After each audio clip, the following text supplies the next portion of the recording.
Bonjour, je suis ravi de vous retrouver pour ce nouveau journal. Nous sommes le lundi à 8 février. Voici les titres de l'actualité.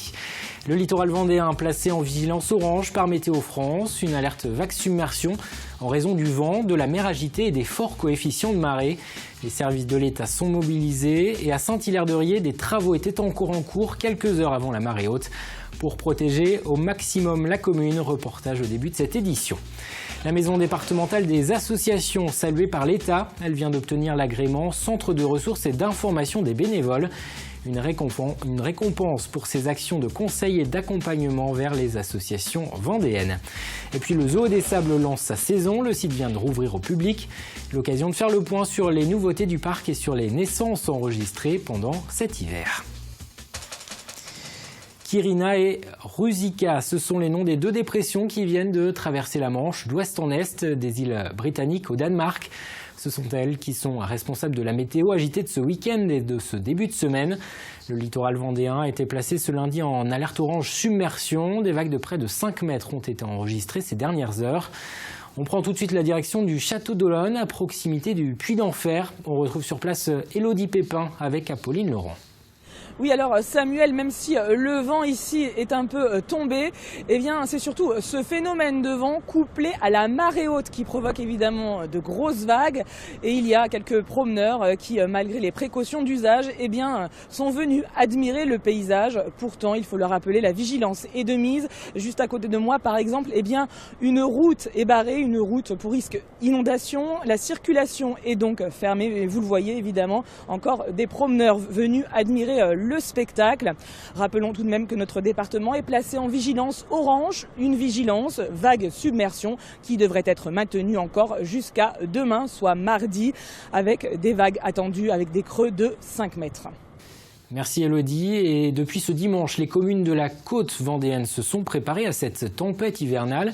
Ce nouvel épisode pourrait à nouveau fragiliser certains points du littoral. Vigilance particulière notamment à Saint-Hilaire-de-Riez où des travaux de consolidation des dunes sont en cours. La préfecture surveille de près les zones à risque. Une cellule de crise a été mise en place comme à chaque alerte orange. Reportage Pierre Dalicieux. Malgré le vent violent, pas loin des 100 km/h, les travaux du renforcement du trait de côte déjà en cours continuent. Pas question de s'arrêter. Ici, il faut en faire un maximum avant la marée haute. On pense qu'avec la conjonction de la haute marée plus du vent, là on est à 100 km/h en ce moment même, donc on va monter à 110, 120, eh bien il se peut que ça érode un peu plus le sable qui est actuellement dans la partie dunaire et qui a déjà été enlevé par les travaux. Donc on a de l'enrochement qui s'ajoute là, 2-3 lignes d'enrochement supplémentaires, 30 tonnes par passage de camion, donc ça va aller très vite. Ils ne couperont pas ce midi, ils s'arrêteront quand les conditions climatiques seront vraiment extrêmes. Des conditions qui l'étaient déjà cette nuit. Ici, l'eau s'est engouffrée et a franchi cette digue en construction à marée montante. Là aussi, pas question de stopper les machines malgré les vents violents. Donc là, on consolide avec l'entreprise jusqu'à la marée de 16h pour donc faire en sorte que la marée de 16h et la marée de demain matin ne créent pas encore un problème au niveau de cette digue de protection provisoire. Les services de l'État sont mobilisés, le centre opérationnel départemental est activé. Il faut faire un point toutes les heures sur une situation qui semble persister depuis hier. Et c'est bien là son fait marquant. Il faut donc être vigilant. C'est une tempête en effet qui a commencé hier, qui dure aujourd'hui, qui va durer encore demain. Donc en effet, plus la tempête et plus les vents persistent, plus les risques d'érosion du fait des effets mécaniques des vagues venant s'abattre sur ces ouvrages est potentiellement dangereux, d'où une vérification et une surveillance accrue de ces ouvrages. En vigilance orange submersion, les côtes vendéennes sont cette année mises à rude épreuve. Pour la deuxième fois déjà depuis début janvier. Et Météo France appelle à la plus grande prudence encore ces prochains jours sur le littoral. Plusieurs raisons. D'abord, la météo va rester agitée avec le passage de plusieurs perturbations. Nous sommes en pleine période de grande marée. Les coefficients sont importants. Ils seront au-dessus de 100 jusqu'à vendredi. La mer, elle va rester forte avec des vagues comprises entre 3 et 5 mètres. Enfin, le vent continuera à souffler assez fort avec des rafales pouvant encore atteindre les 100 km/h dans les prochains jours. Dans le sud du département notamment, cela concerne le littoral mais aussi l'intérieur des terres. Les prévisions météo dans le détail, ce sera retrouvé juste après ce journal. Dans le reste de l'actualité, cette distinction pour la maison départementale des associations de Vendée. La MDAV vient d'obtenir un agrément de l'État. Elle devient centre de ressources et d'information des bénévoles. En clair, toutes les associations vendéennes pourront se tourner vers elle pour obtenir des informations, des conseils, notamment en matière juridique. Cet agrément, c'est aussi une manière de saluer les actions que mène depuis plusieurs années maintenant la Maison départementale des associations, principalement dans la formation des bénévoles, mais aussi l'accompagnement de projets, comme nous l'explique son directeur.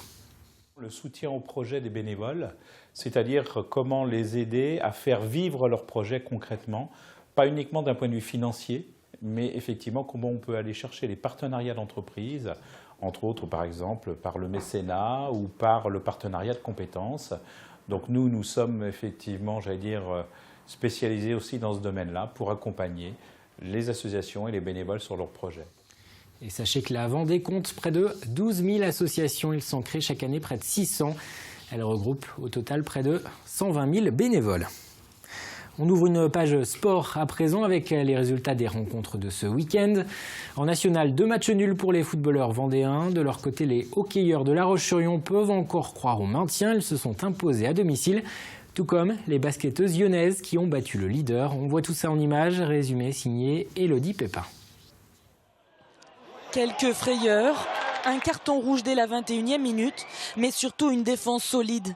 Les Herbretais ont résisté vendredi soir face au leader du national, Strasbourg. Score final, 0-0. Une belle opération pour les Vendéens qui récupèrent un point. Vu la physionomie du match, vu l'équipe qu'on avait en face, c'est un très bon point de prix. Il est presque synonyme de victoire. Je pense que ça compense le point qu'on aurait dû avoir à Bastia que l'on n'a pas eu. Eux ne sont pas en bas du tableau, mais au contraire jouent le podium. Les Luçonnais rencontraient Épinal vendredi soir. Un adversaire a priori peu dangereux. Pourtant, c'est sur le score de 2-2 que le match se termine. Ils perdent 2 points et devront se rattraper à domicile contre Colmar vendredi. Hockey sur glace ce week-end, le Ogli recevait un concurrent direct pour le maintien, Courbevoie. Les Lyonnais n'ont pas flanché, 4 palets rentrés contre un seul pour l'adversaire.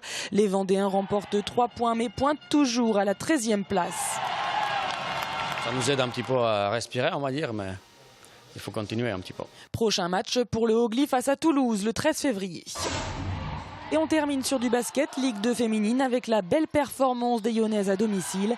Elles se sont imposées de 23 points face au leader du classement aulnois. Score final 74-51. D'un point de vue défensif, le match il est bien réalisé. Donc après derrière, ça te permet de pouvoir dérouler ton basket. Il y avait vraiment une revanche à prendre par rapport au match aller, parce que là-bas on avait pris une vraie fessée. Donc on avait vraiment à cœur de faire un truc ce soir, quoi. Reste 7 matchs pour les Lyonnaises qui auront pour prochain adversaire Reims. Toujours dans l'actualité sportive, c'était ce week-end le 11e national de pétanque de La Roche-sur-Yon. Ça se passait au parc des Expos des Oudéries. Le rendez-vous a attiré près de 3000 spectateurs. Sur le plan sportif, quelques surprises. Les favoris n'ont pas atteint la finale. Sur le plan de l'organisation, l'épreuve a fait le plein avec près de 250 équipes. Ce national de pétanque a le potentiel pour attirer plus de joueurs. Mais les responsables de l'événement se heurtent à des problèmes d'organisation.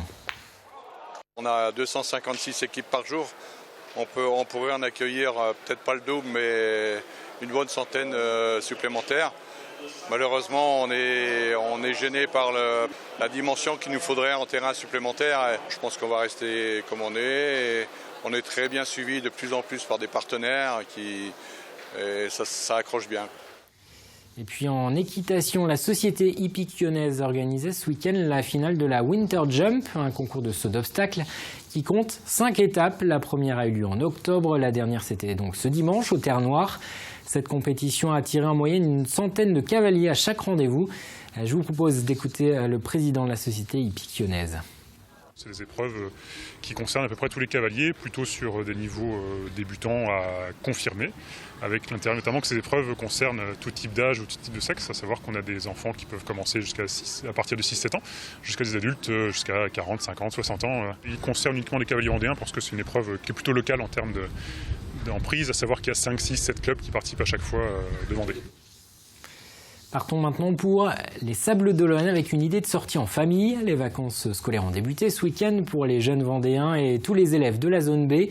Le Zoo des Sables a donc rouvert ses portes avec quelques nouveautés. Le site attire chaque année près de 160 000 personnes. Des visiteurs qui pourront découvrir Mamaki et Thessalia, les 2 nouveaux pensionnaires. Un girafon et une jeune femelle singe qui sont nés cet hiver. Grégoire de Châtillon. Le lion, le singe et la girafe. Non, ce n'est pas une fable de La Fontaine. Ce sont les pensionnaires du Zoo des Sables qui accueillent à nouveau leurs visiteurs avec quelques nouveautés. D'abord, un espace qui double de volume pour le roi des animaux et sa lionne, tout comme celui des pitons. Cela devrait améliorer les conditions de vie de ces animaux en captivité. Et puis, il y a les naissances. Observez bien ces attelles noires de Colombie. À gauche, une maman transporte blottie contre elle Thessalia, née le 4 décembre. Il faudra 1 année pour que le bébé se détache de sa mère. Donc nous arrivons sur l'espace des girafes où l'on peut apercevoir Mamaki. Donc nous allons aller à sa rencontre. Mamaki, c'est un jeune girafon qui est né le 8 novembre dernier et c'est le 13e girafon qui est né au Zoo des Sables. Donc ça y est, donc il se rapproche. Il faut dire que la naissance de Mamaki a plutôt surpris les équipes du zoo. Donc Mamaki, ça signifie en dialecte swahili, ça signifie surprise, tout simplement parce que ce petit girafon, il était attendu au printemps et il est arrivé un petit peu plus tôt, en fin d'année dernière. À la naissance, il mesure à peu près 1,80 m et là, au bout de 3 mois, il mesure déjà environ 2,30 m, 2,40 m. Il peut être plus grand que les arbres, les girafes. Alors, les girafes sont très grandes, elles peuvent mesurer jusqu'à 5,50 m. Et oui, elles peuvent vraiment être plus grandes que certains arbres, oui. Wow. C'est dingue. Oui. Un peu plus loin, une nouvelle espèce a rejoint la volière sud-américaine. C'est la chouette des terriers. Ce petit rapace mesure une vingtaine de centimètres, une taille idéale pour se faufiler dans les terriers où elle fait son nid. Prochainement, d'autres animaux viendront grossir les rangs du zoo. Un zoo très impliqué dans la conservation de la biodiversité qui compte désormais plus de 300 animaux exotiques. Et à noter que le Zoo des Sables d'Olonne fête Mardi Gras, ce sera ce week-end. Une série d'animations est prévue autour du carnaval des animaux. Le zoo prévoit même la gratuité pour ceux qui viennent entièrement déguisés de la tête aux pieds. Comme chaque lundi, on regarde l'agenda, les rendez-vous importants de cette semaine. Je vous le disais au début de ce journal, nouvel épisode de Grande Marée. Ce sont les premières de l'année. Les plus importantes auront lieu mercredi soir et jeudi matin. Les coefficients atteindront 108. La mer devrait être un peu moins agitée que ces dernières heures. Mercredi, les adhérents de la FDSEA seront réunis à Fontenay-le-Comte. Le syndicat agricole organise son congrès annuel dans un contexte de crise. La profession traverse depuis plusieurs mois maintenant des difficultés liées au prix très bas de la viande et du lait. Malgré les manifestations, les plans d'aide annoncés par le gouvernement, la situation reste compliquée dans les exploitations. Mercredi également, ce sera le mercredi des cendres. Il marque l'entrée dans le carême pour les chrétiens, une période pendant laquelle ils sont invités à prier, à réfléchir et à partager. Ce carême dure 40 jours, il prendra fin à Pâques. Enfin, un week-end romantique en perspective. Dimanche, ce sera la fête des amoureux, la Saint-Valentin. Elle est fêtée dans le monde entier d'une manière un peu différente selon les pays. Selon un sondage BVA, 70% des Français considèrent que c'est le jour idéal pour une demande en mariage. 20% estiment qu'il s'agit avant tout d'une fête commerciale. Avant de refermer ce journal, un coup d'œil à la météo de ce mardi. Encore beaucoup de vent avec des rafales comprises entre 90 et 100 km/h localement. Côté ciel, beaucoup de nuages, de la pluie, voire de la grêle. Il fera doux dans la matinée, une douzaine de degrés. Ça va se rafraîchir dans l'après-midi. Le détail des prévisions, c'est dans un instant. On se quitte justement sur des images de météo agitées tournées ce lundi après-midi sur le littoral. Je vous donne rendez-vous demain pour un nouveau journal.